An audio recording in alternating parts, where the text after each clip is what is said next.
এই দেশে প্রতিষ্ঠিত এবং সবচেয়ে সুশৃঙ্খল আমানত রক্ষাকারী, জনগণের আমানত ফেরত দানে সবচেয়ে অগ্রগণ্য ব্যাংক ইসলামী ব্যাংক বাংলাদেশ পিএলসি।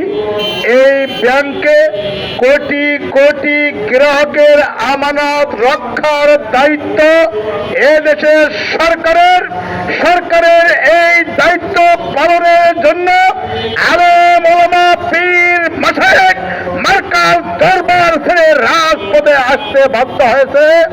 আমরা সরকারকে অনুরোধ করব, আল্লাহর হস্তে ইসলামী ব্যাংকের উপরে আর শকুনের থাবা মারার সুযোগ দিবেন না।